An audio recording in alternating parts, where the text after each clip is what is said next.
Okay, so tuone how to download and install Postgres database kwenye Ubuntu server. Kisha tutaona baadaye how to connect between Postgres database and Django application.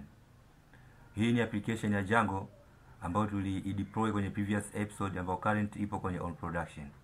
So application hii ya Django imetumia database ya MySQL.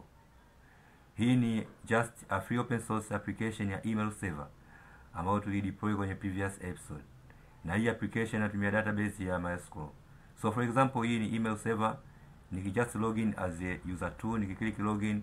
So hapa nimekuwa successful login kwenye email server. So now current our server ina two systems. Ya kwanza ni inventory management system, ya pili ni email server. Zote tumezi deploy kwenye Ubuntu server. So today tuenda ku add another system. System tutakayo add ni database server ya Postgres. Good. So now hii ni documentation ambayo nimeprepare. So hii ni clean documentation inayoonyesha steps how to download, how to install, how to perform configurations za Postgres database kwenye Ubuntu server. So hii ni my GitHub repository na hii ni documentation. So you can follow step by steps vipi unaweza ka implement. So hii hapa ni documentation ya Postgres database, how to install Postgres database on Ubuntu server. Hii hapa ni documentation ya Ubuntu, how to install a Postgres database kwenye Ubuntu. So hii ni Postgres database, hii ni Postgres database documentation, hii ni Ubuntu server documentation, how to install Postgres. Hii ni pgAdmin documentation, how to install pgAdmin on Ubuntu server. So hii ni for Ubuntu, pgAdmin documentation. Hii ni my documentation ambayo inaonyesha step by step how to install and perform configurations kwenye pgAdmin and Postgres database. Okay, so now hii hapa ni application yangu nimesema na email, na hii hapa ni system ya Django ambayo currently inatumia MySQL. Nao tunaenda kuibadilisha ku connect Django and Postgres database. Now hapa katika Ubuntu server kwenye hii open source, just right click and choose open in terminal. So open terminal, open console. Okay, after opening console, now tunaanza steps za installations. Njoo hapa kwenye my documentation. Kwenye my documentation nimeanza na step number 1. Step number 1, installation and configuration steps. Step number 1, install Postgres database. So copy this command and open your virtual emulator, for example, or a real computer, then paste this command. A command is sudo apt get install Postgres, okay, then space -y. Then click enter to execute. Then enter a super user password, then click enter. After doing so, Postgres inakuwa installed. Okay, as you see, Postgres imeshaweza kufanya installation. Okay, now good. So another step, so install this dependence. Hii dependence inakuwezesha kuinstall pgAdmin. So now copy this command and open your virtual machine and just right click and click paste or click enter to execute. Okay, so now good. After installing that dependence, another step is to add the pgAdmin repository. So add pgAdmin repository. Okay, so there's this repository ambayo hii source code inapatikana katika pgAdmin documentation. Now we're going to visit hapa kwenye pgAdmin documentation. Now you can see set up the repository. So set up repository manake run this command.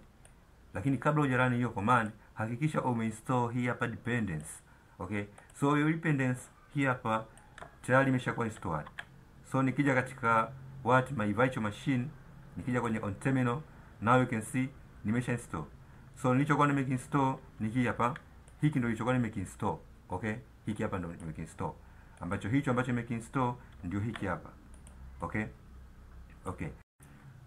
So after adding the pgAdmin repository kwenye hii step number 3 and step number 4, create repository configuration file. Okay, so another step is step number 5. Step number 5, install pgAdmin for both desktop and web modes. Okay, so ingia katika pgAdmin documentation. So now you can install pgAdmin only for desktop version or web version. Lakini sisi tunataka install pgAdmin for both versions, desktop and web versions. Okay, now good. So now we hapa katika my documentation. So run this command, copy it, open terminal, right click paste, sudo apt install pgAdmin 4 and click enter to execute. Okay, so click Y to accept, and now you can see pgAdmin 4, both desktop and web version inakuwa installed. Now good, now you can see installation is complete, both desktop version and web version. Okay, good. So another step after installing pgAdmin for web and desktop, step number 6, install pgAdmin for desktop mode only, you can install, or for web only, you can install. Okay, so now step number 8, configure the web server for pgAdmin. Now copy this command, okay, and open your emulator. So now clear console, okay, clear console, and paste the command. And the command is super user do go to directory usr, then pgAdmin 4 bin setup web.sh. Now click enter. Okay, so I'm going to create configuration for database. Okay, good. After creating a configuration for a database, step number 9, set up pgAdmin web access. So naona hii hapa command inayorun hapa, utaletewa hii hapa prompt kwa ajili ya kuingiza username and password ambazo utazitumia kuingia katika pgAdmin 4. So for example, you can use username, for example, email demo@gmail.com and password demo2023, for example. So hiyo nini, set up pgAdmin for web access. If you want to access pgAdmin kwa kutumia web browser, manake hii command ina set hizo configurations, ambapo ili login itabidi login kwa username and password. So username use demo@gmail.com and password demo2023. So now open it. Email address is demo, okay, @gmail, okay, .com, for example. Then click enter. Password is demo, okay, 2023, and click enter. Retype password is demo 2023. Okay, so now after enter email address and password for initial pgAdmin web configurations, now check another step. Another step is step number 10, config Postgres database and use for Django. Okay. So here accept, click yes. Creating storage log directory, click yes, and here click yes. Okay, and okay, so here perform configurations for Postgres database and Django. So hapa tunataka kufanya configuration kwa ajili ya create a database, kwa ajili ya database hiyo kuingia kwa ajili ya database hiyo kutumika kwenye Django. So now check it. I think imekuwa successful. Okay, as you see, successful, and Apache is started. So now clear console. So now copy this command. Okay, copy it, and pasting. Sudo superuser do -u postgres psql create user and username is management with password is management. Click enter to run. Okay, user has been created. Now to create database, copy this command and open virtual machine, just paste sudo -u user is postgres psql, then -c is, hii ni just a query. -c maana yake kwamba unaenda kuandika query. Create database name is inventory mys. Click enter. Database has been created. Now create a Postgres user. Okay, copy it and open terminal, just paste superuser do -user is Postgres. C is query ambayo na create username is management with password. I think inarudia. Okay, I think ime repeat sababu tulisha create huko juu. Okay, so hii ni documentation, just nimerudia kitu kile. Okay, hapa of course kufanya ku grant privilege, so copy grant privilege, now paste. So query is grant all privileges on database inventory mys to user management. Kumbuka user management. Okay, so granted. So grant privileges on schema. So kumpa huyo management kuwa na privilege with schema.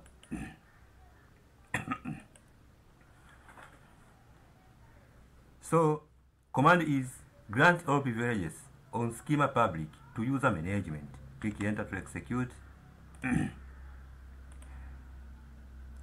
So update Django settings. So copy this command. So hapa tunaenda kufungua our Django project. So cd to level, cd to home, management, our system is supermarket, then cd to project.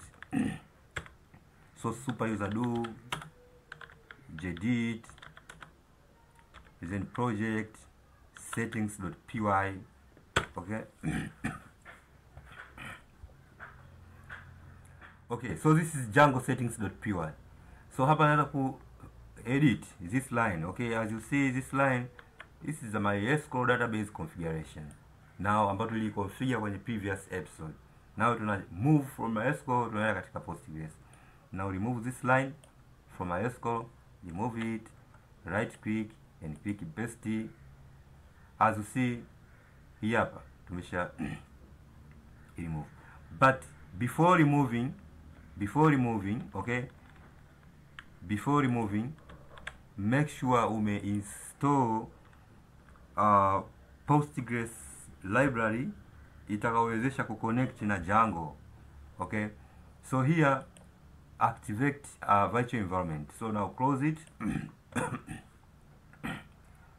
Close this application.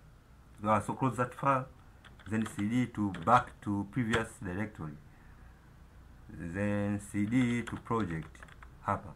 So activate virtual environment. So to activate, write source and then virtual environment bin activate. Ina depend na wewe project yako ipoje. So hapa nime activate my virtual environment. Now my project structure ipo kwenye home. Okay, so as you see my Django project structure ipo kwenye home, and then supermarket, and then project. This is my Django project, manage.py, SQLite database, and this is virtual environment. So hapa nime activate virtual environment. Then I write pip install, okay, psy, okay, cop g2, then hyphen binary. Okay, so now install kwenye virtual environment and click enter to execute.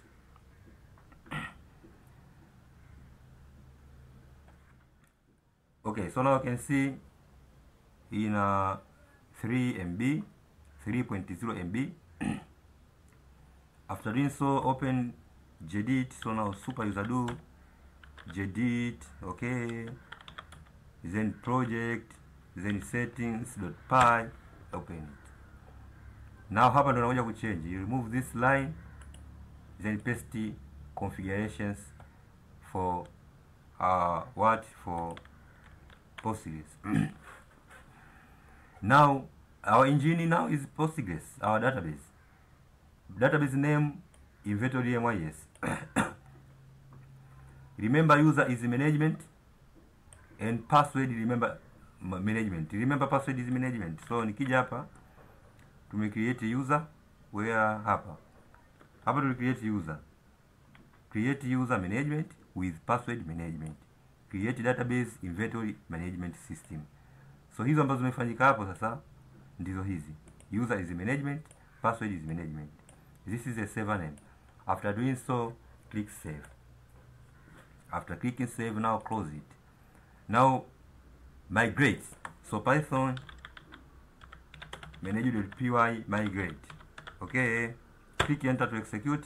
I think utaona errors. I think utakutana na errors somehow. I think utakutana na errors.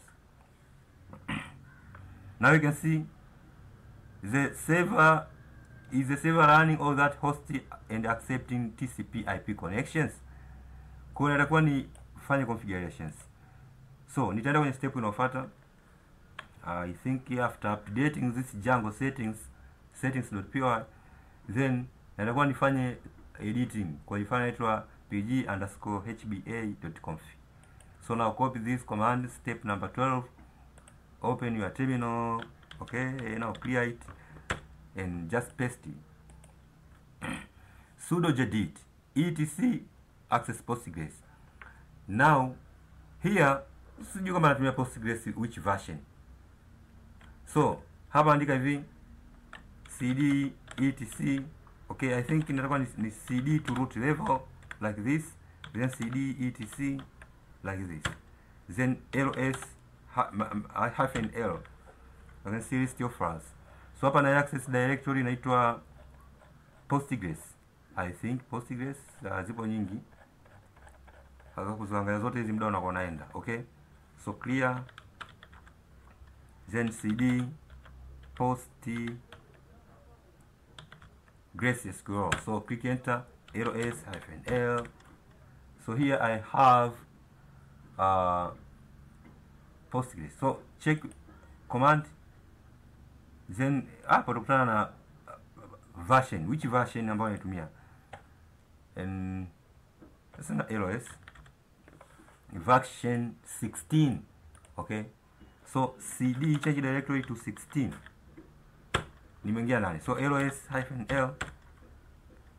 Okay, so kinachofuata sasa, kuna file humu linaitwa hba config. So main, kuna file inaitwa main. So nikija hapa, where is main? I think this is main. Okay, so now cd main, click enter. Okay, so ls-l. So file ninayohitaji ni hili hapa, pg_hba.conf. So naifungua hilo, super user do, okay, gedit, okay, then pg_hba.conf. okay, so open it. Good. After opening, nenda kwenye documentation, add the following line, copy host or hapa unaput your IP address, and this is encryption. MD5 is encryption method, message digestive. Okay, message digestive file. So now copy it. Now find that line hapa. Okay, now okay, just down, go down. Okay, so hapa hapa, now hapa you just paste it.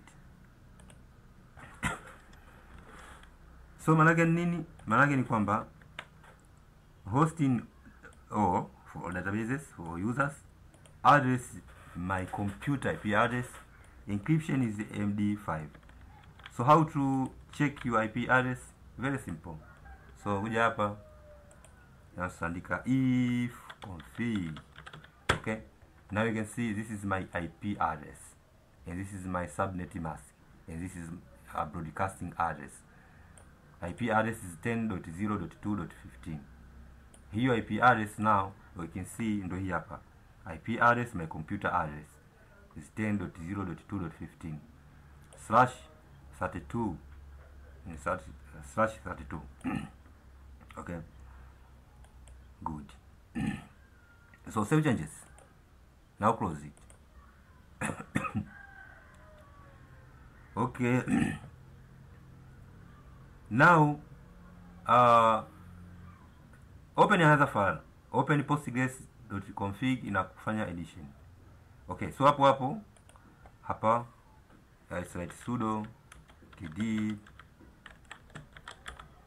postgres.conf. Click enter. Password, click enter. Password for super user, and find this line ambayo imeandikwa listen addresses and comment. Okay, and comment that line. So now control F to find that line. Listen underscore addresses. As you see, imekuwa commented, so remove comment. Then not localhost, listen all addresses.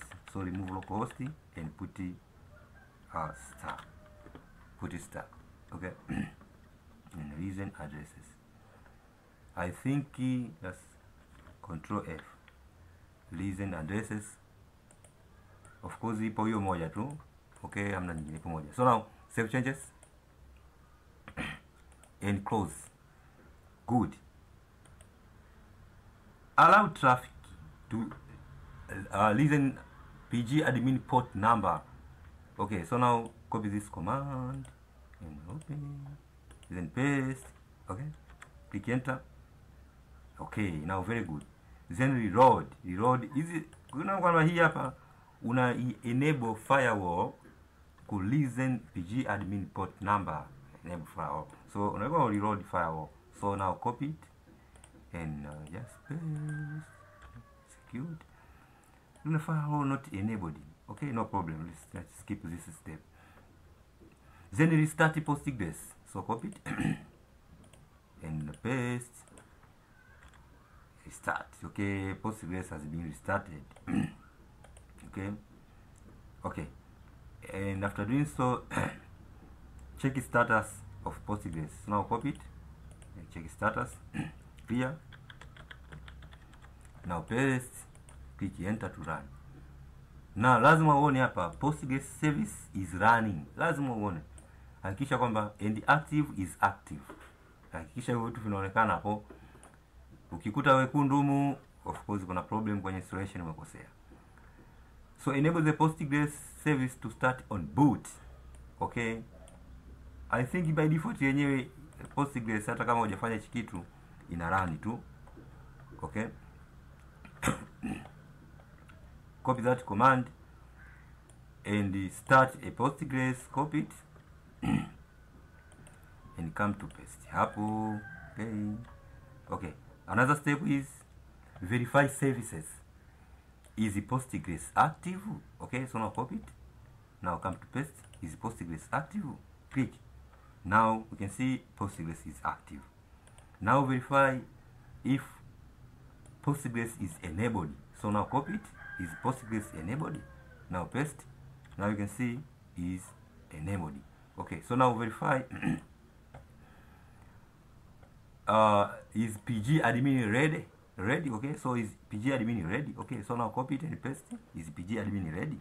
Okay, now you can see is ready and accepting connections via port number here. Okay, if services are not running, enable and restart them. For example, if Postgres is not running, paste that command and you start. Okay, now go access pgAdmin on web browser. So now copy this command, copy again. So now open web browser. Hapa katika emulator web browser ni. So now hapa just paste. This is my IP address. This is a protocol. So lazima kuwe na protocol. Kunyuma by default protocol ni HTTP. 10.0.2.15 my computer address. /pgAdmin4 and click enter.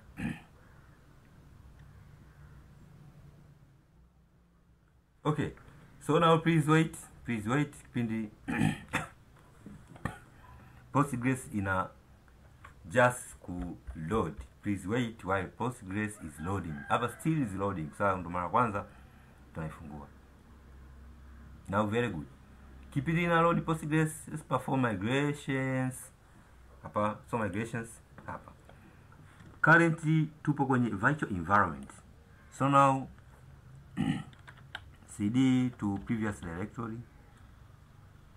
Okay, cd to root level, cd to home, management, my system, project. Okay, then python manage.py migrate, click enter. Okay. Now migrations inafanyika hapa sasa, inaenda kwenye Postgres database, sio MySQL tena. Now we need to create a super user. So python, I think it repeats the same command, python manage.py create super user. So create super user, click enter. Okay, so now username is Samir, address of course, click enter. Password is 1, repeat password is 1. Yes, well, password is too short. Good. Your super user has been created. So this is a pgAdmin login. So here our email address was demo@gmail.com, probably create, and password was demo 2023. Nadhani kumbuka. Click login, click save to remember a password. So pgAdmin is loading. Sasa kumbuka kwamba hii IP address mtu yoyote kwenye kampuni yetu anaweza kaja access hii database. So now we need to add server, add new server. So name is inventory underscore MIS. That is the name. Click on connection. Host name is 10.0.2.15. This is the port number. Maintenance database. Username is, remember our username was management. Username. Then password was management. Okay, just save a password and click save. Now you can see make a successful login. Now let's check our database, inventory MIS. Click databases. We have only single database for our Django application. This is our Django application. Here. So click on inventory MIS. Click on schemas. Now,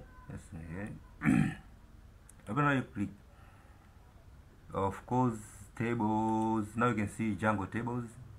This is my Django tables of my project. I have category, product, sales, permissions, user.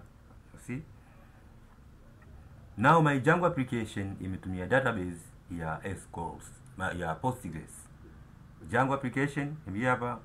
So now go to house users, right click and view data, view edit data, choose all rows. Okay, now you can see I have I think user mmoja ndo ameingia. Nimeona have one user ambaye ameingia, na user mwenyewe ndo huyo Samir. is super user and data type is boolean and true. I am a super user. Nimeingia kwenye hiyo Django application. Is staff? Yes, is staff. I'm true. Is active? Yes, I'm active. When date joined, this is date joined, of course.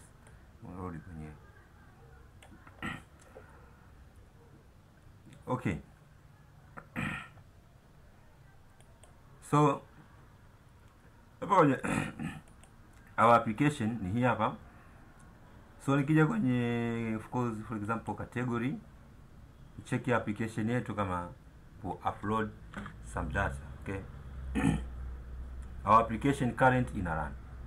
This is the Django application ambayo ina run. Okay, so login. Samir.